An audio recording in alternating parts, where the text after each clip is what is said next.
Hello မင်္ဂလာပါကျွန်တော် channel နဲ့တင်နေကြိုးလိုက်ပါတယ်ကျွန်တော်ဒီနေ့ပြုလုပ်ပေးမှာကြာတော့ number 1 Sentai Goju ကြာ Drex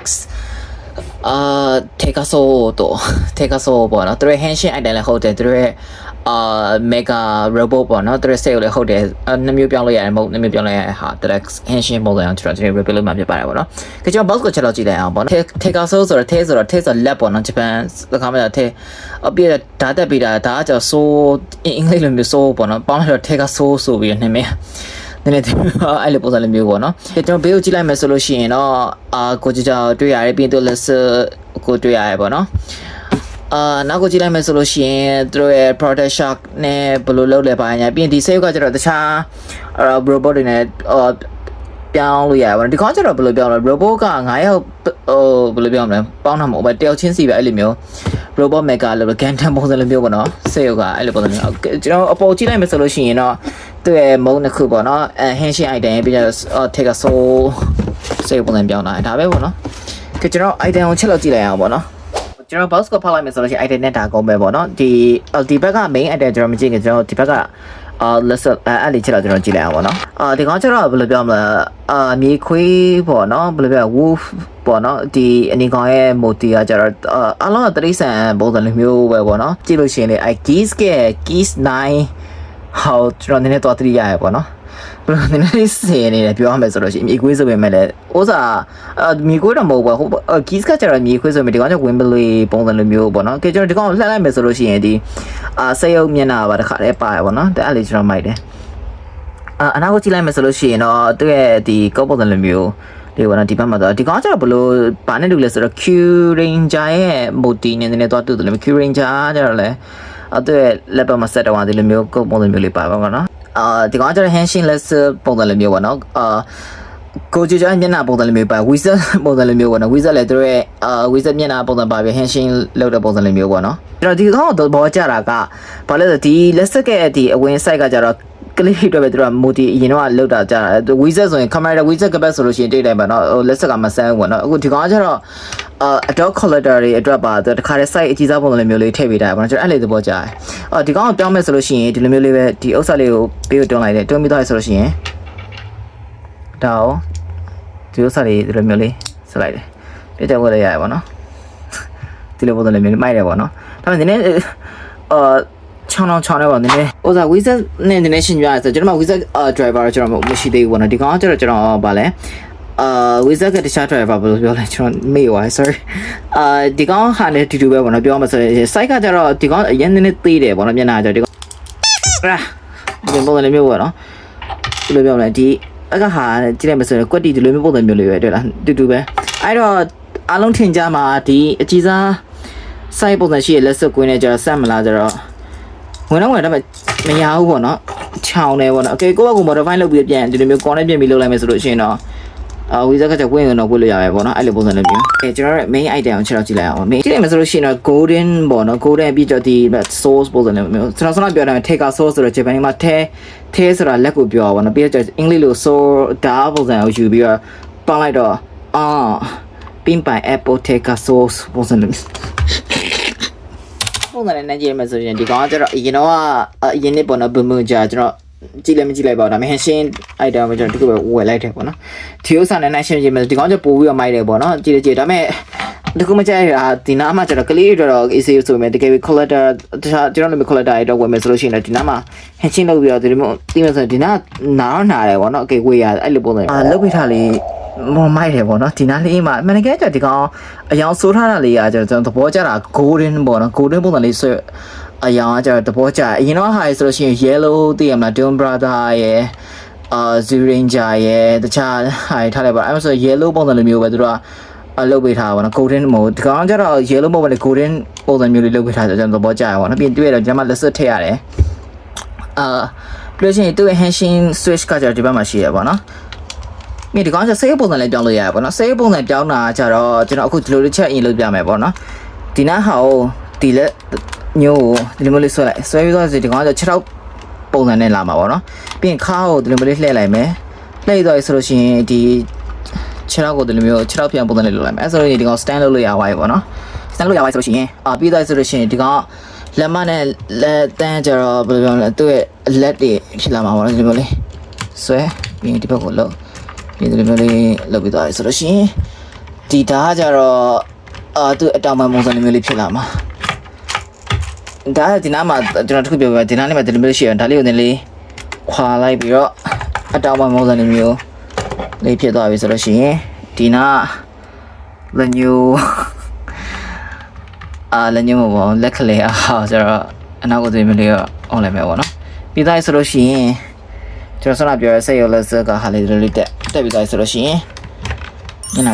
ထေကဆိုဆာမာပေါ့နော်item နေပြီးစိတ်ပုံစံပြောင်းလဲဆိုအရင်ကြီးလည်းလှုပ်လို့မရဘူးပေါ့နော် limit ကရှိရပါတော့သူရဲ့ rotation ကကြတော့ပြီးတော့ကျွန်တော်နောက်တစ်ခုသဘောကျရဒီစိတ်ရုံမုံမှတင်မယ်ထပ်ပြီးတော့တစ်ခုလုပ်ပေးတာဒီဓာတ်လေးရှိရပါတော့ဓာတ်လေးကိုဒီလိုမျိုးလေးဆက်ချက်လိုက်ပြီဆိုလို့ရှိရင်တွေ့လားကျွန်တော်စနထေကဆို lab ပုံစံလေးမျိုးပဲလေသူရဲ့ henshin တဲ့ပုံစံလေးမျိုးဒီဘောကကြည့်လိုက်ပေးရကြည့်လိုက်မယ်ဆိုလို့ရှိရင်အဲ့လေးသူလောက်တာတော့မိုက်တယ်ပေါ့နော် Ostrich ကကြတော့ဒီအနောက်မှာရှိရပေါ့နော်ဒီဥစ္စာ Ostrich ပြီးတော့တခဲကကြတော့တခဲ department ဒီမှာရှိရကျွန်တော်တခဲကျအစကတည်းကပါပြီးသားပေါ့နော်ဝယ်စရာတော့မလိုဘူးအဲ့အကြောင်းမိုက်တယ်ဒါပေမဲ့တခုသဘောမကျတာအကယ်၍ပေါ့နော်နောက်ကျမှဝယ်တဲ့ဟာကြလို့ရှိရင်တကယ်စားပေါက်တာတော့ဘာလို့ဖြစ်နိုင်လဲကျွန်တော်လည်းမပြောတတ်ဘူးဘာလို့လဲဆိုဒီလိုမျိုးလေးတစ်ခါရင်တော့ကျတော့ဒီတန်းလေးမှာအတန်လေးပါရပါတော့ဒီလိုမျိုးလေးတကယ်ဟိုဒါလေးဖြတ်ရတဲ့အတန်ပါပြီးသားဒါပေမဲ့ဒီခါကျတော့တကယ်ကလည်းထည့်ပြီးသား on switch ကလည်းပါတယ်ဆိုတော့အဲ့တော့ဝယ်မယ်ဆိုလို့ရှိရင်တော့မြန်မြန်လေးဝယ်ဖို့တော့ကျွန်တော်အကြံပေးချင်တယ်ဘာလို့လဲအကယ်တော်ကြာပြန်ဝယ်မယ်ဆိုလို့ရှိရင်နောက်မှဝယ်တဲ့လူတွေကြလို့ရှိရင်တကယ်ဘယ်လိုပြောလဲနောက်တော်တော်ကြာမှဝယ်မယ်ဆိုလို့ရှိရင်တော့ an open မဟုတ်ပဲနဲ့အစ်ဟာမဝယ်ပဲနဲ့ဒီတိုင်းသုံးပြီးသားဟာ second hand နဲ့ပြန်ဝယ်တာကောင်းမယ်လို့တော့ကျွန်တော်အကြံပေးချင်ပါဘူးတကယ်ကောင်းမကောင်းဆိုတာမပြောတတ်ဘူးသိရမလား speaker ကြောင့်ဒီမှာရှိရပေါ့နော်ကဲကျွန်တော် on switch လုပ်ကြည့်လိုက်အောင်ချက်လောက် oh my ကဲကျွန်တော်အမီ LED လည်းပါရပေါ့နော်ဒီမှာနောက်ပြန်လုပ်ကြည့်စာနေခါယူရပြီးတော့ဒီဥစ္စာလေးကျွန်တော် LED site ရွယ်လောက်ရှိရပေါ့နော်ဒီ site ကိုလည်းကျွန်တော် site ပမာဏလည်းလုံးဝမိုက်တယ်ဒီဟုတ်ပြီကျွန်တော်စာနေခါယူရကဲဒီကနားမှာသူ့ရဲ့အတန်ကျွန်တော်နောက်ထပ်စကားပြောတဲ့အတန်လေးနည်းနည်းပါတယ်ပေါ့နော်ဒီ clock ကိုနှိပ်လိုက်အောင်ပဲပေါ့နော်အတန်နောက်ထပ်ချက်တော့ကြည့်လိုက်အောင်အစနာ on switch ကအတန်ပြန်ပြောတယ်ပြီးတော့ကျတော့ number 1ဖြစ်လာမယ်ပေါ့လက်စကို3ပေါ့နော်ဒါငါတို့စာချုပ်ချုပ်တာပေါ့နော်အဲ့လိုပုံစံမျိုးဒါပဲပေါ့နော်ဟိုပြန်နေမယ်ဆိုလို့ရှိရင်ဒါပဲပေါ့နော်ကဲကျွန်တော်တို့ henshin လုပ်ကြည့်လိုက်အောင်ပေါ့နော်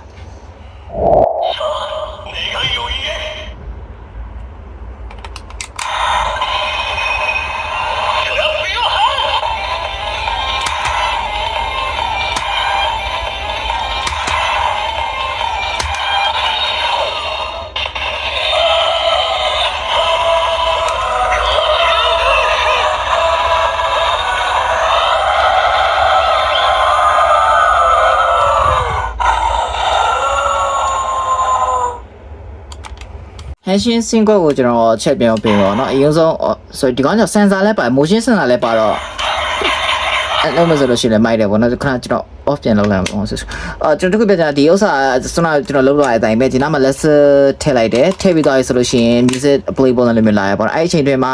လက်နှစ်ချက်ရင်တီးတယ်ပြီးလို့ရှိရင်တစ်ချက်တီးတယ်ပြီးနှစ်ချက်တီးပြီးတစ်ချက်တီးပြီးသွားပြီဆိုလို့ရှိရင်ဒီနား trigger ပေါ့နော်ဒါလေးကိုပြီးလိုက်အနေလိုက်မယ်ဆိုလို့ရှိရင် henshin sequence ပြီးမြောက်တယ်ပေါ့နော်အကယ်ဒီဥစ္စာမနေပဲနေတဲ့လက်ခုပ်ပဲဆက်တီးနေမယ်ဆိုလို့ရှိရင်လည်းရရပေါ့နော်ပြီးသူ့ဘာသူပြီးသွားတော့ကျွန်တော်ချက်လောက်ပြန်လုပ်ပြရမယ်အဲ့ဒါ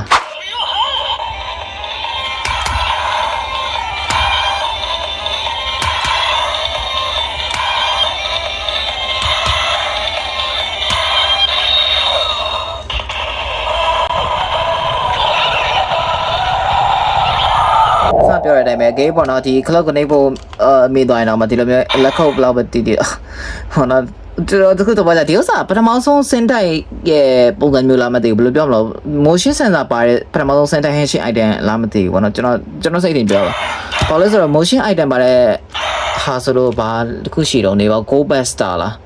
go pasta မဟုတ်ဘူး go pasta မဟုတ် sorry မှာပါလို့ဒီကောင်ပထမဆုံးကျွန်တော်ထင်နေတယ်ကျွန်တော်မှားခဲ့လေ sorry ပါနော် comment မှာချက်တော့ပြင်ရေးခဲ့ပါဘောနော်ကျွန်တော်ထင်နေတယ်ပထမဆုံး motion sensor ပါတဲ့ center က henshin item လို့ကျွန်တော်ထင်တယ်ပေါ့နော်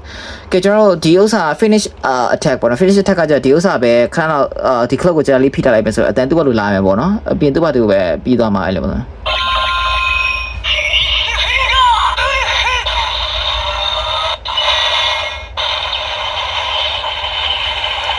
ဒီကောင် lesson နဲ့လုပ်လို့ရကြတော့ဒါပဲပေါ့နော်ဟို hashing လုပ်တယ်ပြီးတော့ကျတော့finish ထက်လုပ်တယ်ဒါပဲပေါ့နော်ကျွန်တော်တို့တစ်ခုကကျတော့ကျွန်တော်ဒီကောင်ရဲ့ဟာကိုထည့်ကြည့်လိုက်မယ်ဆိုရင်သူ့ရဲ့ weapon ထွက်လာမှာပေါ့နော်ကျွန်တော် episode 2မှာ blue ပေါ့နော်အပြောင်းဒီသူ့ရဲ့ lesson ဒီ Microsoft ပုံစံ lesson ကိုထည့်ပြီးသုံးတော့သူ့ရဲ့တနက်ပုံစံလေးမျိုးထွက်လာတယ်ပေါ့နော်သူ့ရဲ့ရင်ဘတ်တွေကနေပြီးတော့အဝိုင်း circle တွေကနေပြီးတော့သူ့ရဲ့လက်နဲ့ပုံစံလေးမျိုးထွက်လာတယ်ပေါ့နော်ကျွန်တော်ထည့်ဒီကောင်ကကျတော့ဓာတ်လို့ထင်နေသေးတာဒါပေမဲ့အနီကောင်လက်နဲ့ကဘာလဲဆိုတော့မပြသေးဘူးဒီ lesson ကိုသုံးတာမပြသေးဘူးဒါပေမဲ့ကျွန်တော်လုပ်ကြည့်လိုက်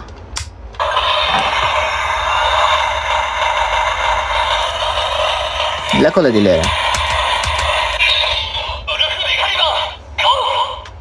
whatever caliber goes ဆိုတော့သူ့ရဲ့အနီကောင်ရဲ့ weapon item ကျွန်တော်တင်ဒါပုံစံလိုမျိုးဖြစ်မယ်လို့ကျွန်တော်တင်သေးလားအဲ့လေဒါပေမဲ့အခုချိန်တော့ဘာမှတော့မပြသေးဘူးနော်မပြောတတ်သေးဘူးဒါပေမဲ့လက်နဲ့မသုံးဘူးဒီကောင်ကဒီ weapon attention item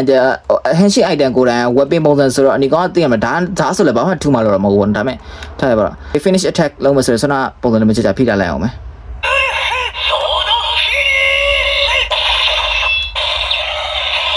wonderful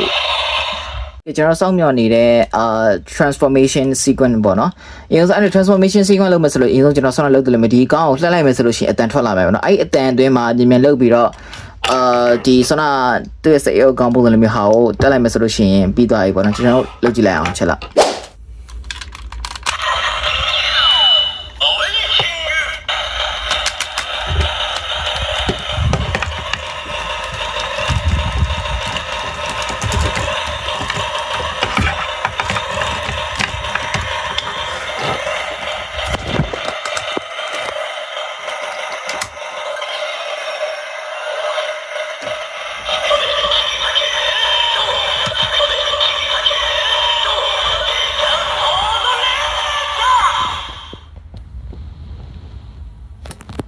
ပုံစံမိုက်ရပါတော့ဒီ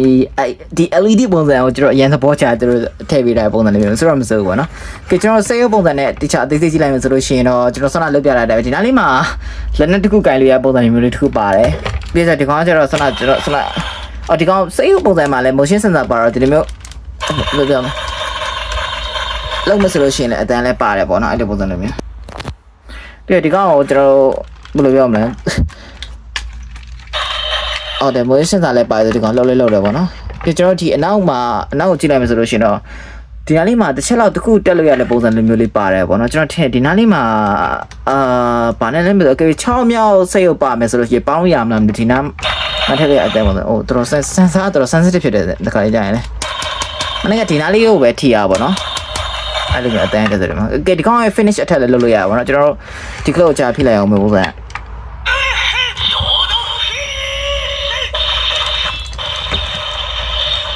so finish ဒါပဲပေါ့နော်design လည်းမိုက်တယ်သူရဲ့ concept ပုံစံမျိုးလည်း design လည်းမိုက်တယ် concept ပုံစံမျိုးလည်းမိုက်တယ်ပေါ့နော်ဒီဥစ္စာဒီ lesson တွေကလည်းပြောကြသူရဲ့ဘယ်လိုမှတခုချင်းတွေအတွက်လည်းတော့ပုံစံအသိရမလူကြီးတွေအတွက်လည်းဒီလိုမျိုးလေး site အကြီးစားပုံစံမျိုးလေးထည့်ပေးတာလည်းကျွန်တော်သဘောကျရပေါ့နော်ဆိုတော့မဆိုတကယ် ancient item တွေလည်းမိုက်တယ်ပေါ့နော်ပြီး robot ပုံစံမျိုးလေးပြောင်းလို့ရတယ်အရင်တော့ကျတော့တို့အရင်တော့ကျတော့ဘယ်လိုပြော handshake item တစ်ခုလက်နဲ့တစ်ခုပြဆေးတစ်ခုဆိုအဲ့လို၃ခုထုတ်တာပေါ့နော်အခုဒီတစ်ခါတည်းဒီဥစ္စာပေါင်းပြီးထုတ်တယ်ဆိုတော့မိုက်တယ်ပေါ့နော်ဘယ်လိုပြောလဲတို့ sometimes they getting out of the hand ပုံစံလိုမျိုးအဲ့ဒါပါတော့ကျွန်တော်တခုလုပ်ကြည့်တာပေါ့နော်ကျွန်တော် camera writer fan ဆိုတော့ဘယ်လိုပြောမလဲ camera writer ကပတ်တွေဆိုလို့ရှိရင်ကျွန်တော် hack လုပ်လို့ဟာတွေပါရှိရပေါ့နော်ကျွန်တော်ဒီကောင်ကိုချက်လက် hack လုပ်ကြည့်တာဘယ်လိုလဲဆိုတော့ဒီ clock ကို on switch တဲ့လုပ်တဲ့အချိန်မှာစနေကိုင်းကို EL ဆိုအတန်စကားလာတယ်မလားအဲ့အချိန်တွင်မှာဒီကောင်ကိုဖိပြီးတော့၃ချက်လာနှိပ်လိုက်မယ်ဆိုလို့ရှိရင်တော့သူ့ရဲ့ hack မဟုတ်ပုံစံလေးမျိုးတစ်ခုဖြစ်တယ်ပေါ့နော်ကဲကျွန်တော်ချက်လုပ်ပြမယ်ဒီကောင်ကိုဖိတာပေါ့နော်ဒီ on switch နဲ့အချိန်မှာကဲလုပ်ကြည့်အောင်တဲ့ universe ဆိုပြီးလာပြီဆိုအဲ့ဒီကောင် head မဟုတ်ပုံစံလေးမျိုးဖြစ်သွားကြကျွန်တော်ဒီ lesson ကိုဒီအတိုင်းထည့်ကြည့်လိုက်အောင်ဘယ်လိုဖြစ်မလဲဆိုတော့ so finish ဘာလဲတော့ပြောတယ်ကောင်းတယ်မျိုးဘာမှမလား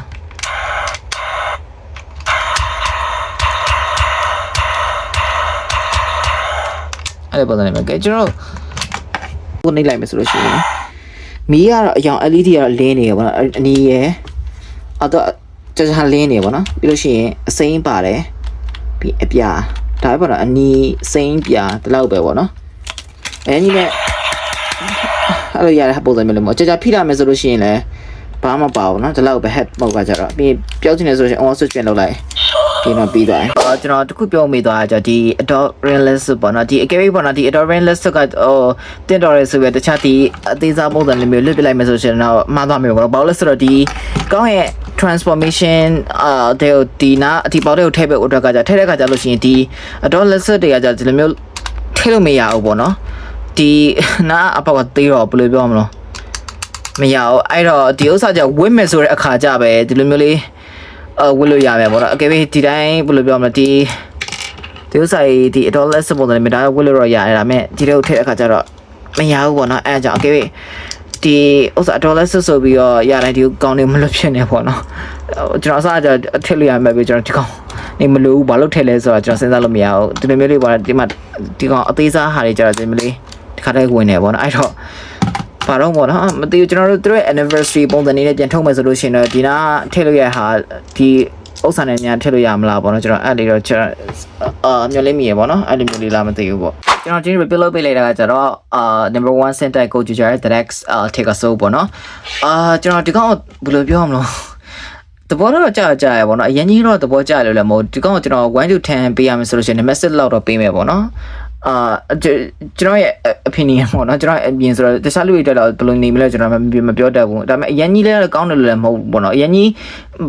ဘယ်လိုပြောမလဲတော်တော်ကြီးကိုမိုက်တယ်တော်တော်ကြီး henshin item အထဲမှာပါလားဆိုတော့လည်းမဟုတ်တဲ့ပုံစံလိုမျိုးကြီးကျွန်တော်ကန်စားရပါတော့အဲ့လိုပုံစံလိုမျိုးဒါပေမဲ့ကျွန်တော်သဘောတော့ကြာရပါတော့သူတို့ရဲ့ henshin ပုံစံပြောင်းတဲ့အတန် sequence တွေရောပြီး sensor ပါတဲ့ level အတန်တီးရဲ့ဟာတွေရောပြီးကျွန်တော်တို့ရဲ့